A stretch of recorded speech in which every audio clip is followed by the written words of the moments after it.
As someone who's an action-oriented type A kind of person, one of the things I've struggled with in the past is striking a balance between getting out there and doing stuff, which I naturally want to do, and checking in with God first to see if it's part of His plan.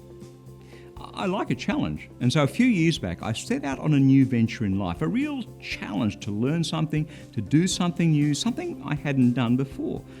By any objective measure, it was a good thing. There was a good purpose behind it. It was based on sound reasoning.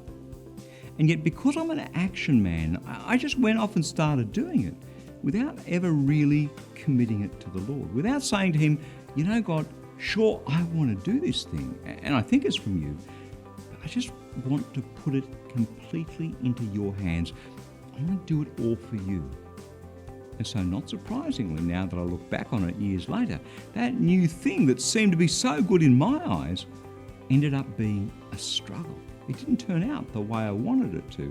It didn't prosper the way I'd hoped. Proverbs chapter 16, verse 3. Commit your work to the Lord, and your plans will be established. The mistake we so often make, you and I, is that we step out and do something that seems to be good in our eyes without checking in with God first. And then when it turns out to be a struggle, we wonder why God isn't showing up to help. Well, duh. Maybe it wasn't part of His plan in the first place. Maybe He had a much better idea. It's just that we weren't listening because we so wanted to do what we wanted to do. Two interesting things happen when you commit your work to the Lord. The first is that He gives you a real sense of whether or not it's part of His plan for your life. Father, I commit this new thing to you.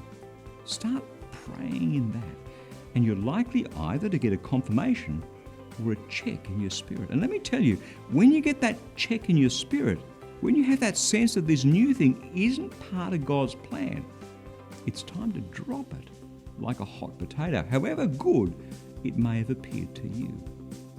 And the second thing that happens is that if it is part of God's plan, He actually steps in and helps. God Himself makes sure that your plans, which are part of His plan, will come to fruition.